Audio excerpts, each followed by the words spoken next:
Kaya mo bang gahasain at buntisin ang sarili mong magulang? Paanong nangyari ito hango sa totoong buhay na isang katotohanan halos imposible mong paniwalaan? Pasintabi muna po dahil hindi pambata ang istoryang ito. Iisang pamilya, ginugol ng ina ang kanyang buong buhay para hanapin ang nawalay na anak dahil sa giyera. Ginawa naman ng anak ang lahat. Nag-aral ng mabuti at nagsikap sa buhay para mahanap siya ng kanyang ina sa gitna ng giyera. Pero pinaikot-ikot sila ng hindi pangkaraniwang kapalaran. Paano kung naglilingkod ka pala sa kalaban mo at ang kalaban mo ang dapat nakakampi mo? Paanong naibalik din sa kanya ang karahasang ginawa niya sa iba ay siya din pala ang magdurusa? At paanong sa gitna ng kasamaan ay may uusbong na maganda? Welcome back sa Pokon Recaps. Sa isang opisina sa Canada, binubuksan ni Peter ang isang selyadong envelope. Sa loob ng 18 taon, nagtrabaho sa kanya ang kanyang sekretaring si Anna. Kaya napamahal na sila at para na rin siyang pamilya sa kanila.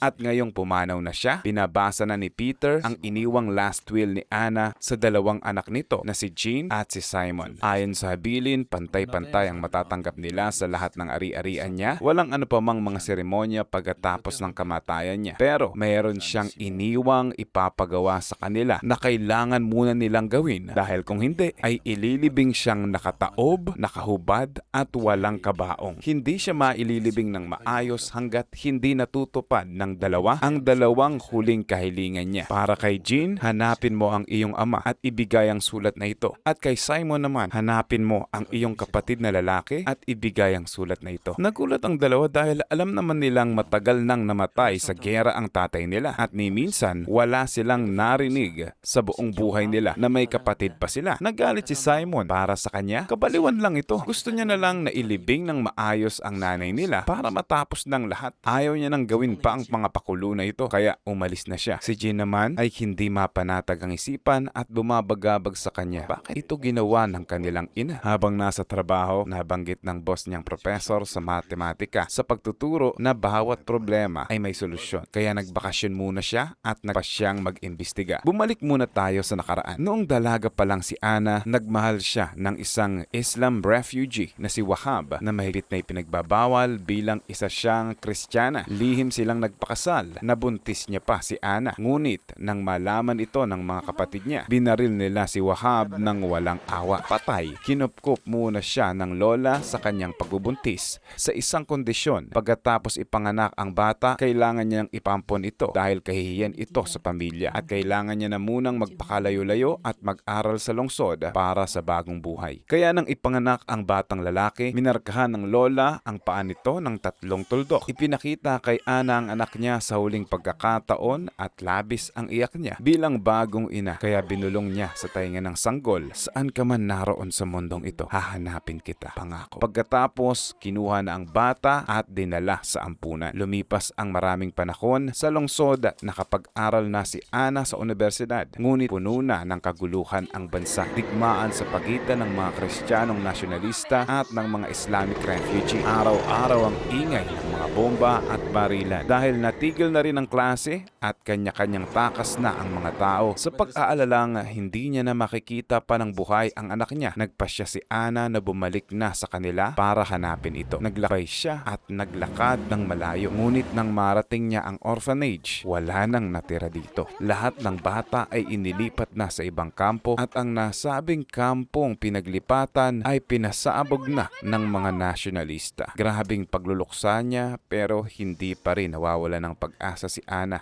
Patuloy pa rin siya sa lakad sa gitna ng guho at mga abo sa pag-asang buhay pa rin ang anak niya. Nagpanggap pa siyang Islam para makisakay sa bus nila. Sa kamalasan nga lang, naharang pa ito ng mga nasyonalista at pinagbabaril sila.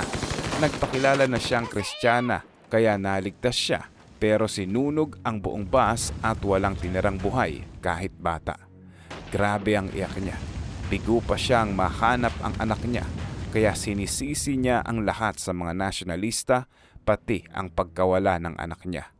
Gustong maghiganti ay sumanib na siya sa Islam at nag-espiya laban sa mga nasyonalista. Pumasok siya sa trabaho bilang tutor sa bahay mismo ng pinakapinuno ng Kristiyanong grupo at nagtuturo sa anak nito. Inutusan siya ng Islamic leader na patayin ang Kristiyanong pinuno kaya binaril niya ito at nasawi. Dahil dito, ikinulong siya sa Kafar Prison sa loob ng 15 taon sa selda 72. Sa kasalukuyan, narating na ni John ang piitan kung saan nakulong ang kanyang ina. Matagal na itong abandonado. Nahanap niya ang dating gwardiya sa piitan. Ipinakita niya ang litrato ng nanay niya. Nakilala agad niya ito at sinabing siya ang babae sa selda 72. 15 taon siyang nakulong at siya ang nagrebeldeng napakatata ng loob. Nakilala siya bilang ang babaeng laging kumakanta. Ang mga kanta niya ang nagsisilbing pag-asa sa bawat reso sa pagitan ng makakapal na pader. Dahil doon, pinag-iinitan siya lalo ng walang awa. Paulit-ulit siyang ginagahasa ni Abu Tarek na isang malupit na executioner para patigilin siya. Kaso, nagbunga pa ito sa loob ng piitan na iyon. Nanganak si Ana. Imbis na itapon sa ilog ang bata, kinuha ito sa lihim ng isang nurse at inalagaan. Mangiyak-iyak si Jean habang pinakikinggan ang mga pinagdaanan ng kanyang ina. Saka kinuha ang numero ng nurse na naging saksi sa panganganak ng kanyang ina. Tumawag agad siya kay Simon para ibalita ang lahat ng nalaman niya at sinabing pumunta ka na dito dahil makikita na natin ang kapatid natin. Dumating si Simon kasama si Peter. Nahanap na nila ang matandang nurse na tumulong sa panganganak sa loob ng piitan. Matanda na at may sakit. Ngunit nang marinig ang pangalang Ana, nagliwanag ang mga mata niya. Sinabi niyang kambal ang pinanganak ni Ana, hindi lang isa. Ibig sabihin sila ang pinanganak ng kanilang ina sa bilangguan at hindi ito ang nawawalang kapatid nila. Nang magsaliksik pa sila, mayroon pa palang naunang anak bago sila, si Nihad. Noong 1970, dinala siya sa orphanage. Ngunit nang inatake ang orphanage, lahat ng bata ay dinala ng Islamic group para sanayin bilang mandirigma. Sa lahat ng bata, natatangi si Nihad na naging pinakamahusay na mandirigma.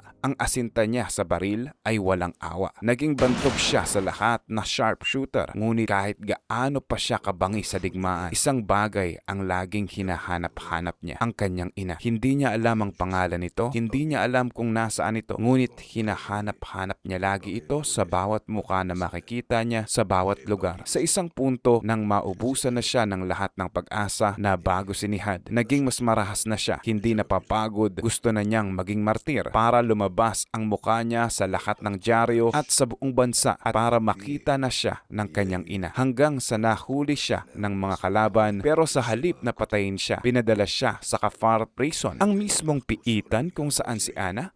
Ibig sabihin nakulong din siya doon? Hindi. Siya ang executioner. Matapos ang lahat ng naabot niya, pinalitan ang pangalan niyang Abu Tarek. Si Nihad at Abu Tarek ay iisa. Ang hinahanap niyang kapatid at tatay ay iisa. Kaya nang magkita ulit sila ni Jean, nakatulala na lang si Simon sa isang sulok. Inaakala ni Jean na masama ang pakiramdam niya. Nagsasalita siya ng kakaiba. Ate, 1 plus 1 ay 2, diba? Hindi siya naiintindihan ni Jean. Pwede bang 1 plus 1 ay maging 1? Ha? Pwede bang ang 1 plus 1 ay maging 1? Nagbuntong hininga si Jean dahil naunawaan na niya. Balikan natin ang isang tagpo. Minsang naligo si Jean at ang kanyang ina sa swimming pool. Naglalangoy si Ana. Nagpahinga siya sa gilid at doon niya nakita ang isang lalaki na nakatayo sa harap niya. May 3 tuldok sa paa. Nangilabot ang buong katawan ni Ana. Ito na ba ang anak niya? Dahan-dahan siyang lumapit at nang lumingon ang lalaki, ang executioner sa piitan na paulit-ulit siyang inabuso sa maraming taon ay siya ring anak niya at ang ama ng 2 ipinanganak niya sa kulungan. Hindi siya namukaan ni Nihad. Walang kaalam-alam si Nihad na ang babaeng kumakanta sa preso, ang babaeng paulit-ulit niyang parausan ay ang sarili niyang ina na matagal niya nang inaasam na makita. Doon gumuho ang pagkatao ni Ana. Tumingin siya sa huling pagkakataon sa kanyang anak. Simula noon, hindi na siya nakapagsalita kailanman.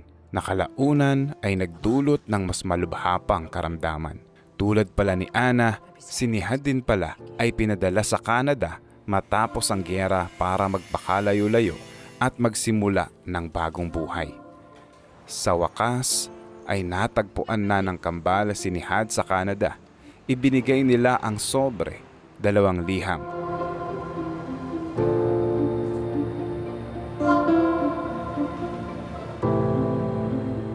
Saka umalis. Pumasok siya, binuksan ito at binasa. Sa unang liham ay nabasa niya para ipaalam sa kanya na ang pokpok na parausan niya sa selda 72 ang nagsulat sa kanya at ikaw ang ama ng 2 batang nagbigay sa iyo ng liham na to. Alam nila ang pinagagawa mo sa akin pero hindi mo sila kilala dahil busilak silang mga nilalang. Sumasa iyo ang pokpok sa selda 72. Agad na lumabas si Nihad pero nakaalis na ang kambal. Pumasok na siya sa kwarto para basahin ang 2 liham. Hindi ko kinakausap ang executioner. Nagsasalita na ako sa anak ko. Buong buhay ko, ginugol ko para hanapin ka. Nahanap na kita, pero hindi mo ko nakilala. Pinapatawad na kita. Bilang isang ina, pinapatawad kita. Hindi mo kasalanan ang nangyari sa buhay mo sa marahas na mundong ito. Kailanman ay hindi ka nagkaroon ng pagkakataong lumaki ng may pagmamahal ng isang ina. Dahil doon, humihingi ako ng tawad sa iyo, anak ko. Sumasa iyo, ang iyong ina, ang pokpok sa selda 72. Hindi makagalaw si Nihad sa sobrang bigat ng katotohanan na gumuho sa kalooban niya. Dahil sa katuparan ng pangako, natanggap na ng kambal ang huling sulat ng nanay nila. Ngayong malaya na ako, alam na ninyo ang lahat. Ilibing na ninyo ako ng maayos. Lagi niyong tandaan, mahal na mahal ko kayong lahat, anuman ang mangyari, anuman ang inyong kalagayan. Sa huling eksena ng pelikula, nakatayo si Nihad sa harap ng puntod ng kanyang ina. Nakayuko at walang masabi. Ano pa ba ang masasabi ng isang taong hindi lang nawala ng nanay mula nang ipanganak siya, kundi nawalan din ng pagkakataong makilala siya bago pa man maging huli ang lahat? Sa digmaan ba ay may naibubunga ding maganda? Walang bata ang ipinanganak na masama, ngunit ang marahas na mundo ay kayang gawing halimaw ang isang batang ipinanganak ng ina sa pagmamahal. Kung ikaw si Ana, ano kaya ang gagawin mo? I-comment mo nga ang gusto mong i-recap namin next. Subscribe para sa marami pang masasarap na recap.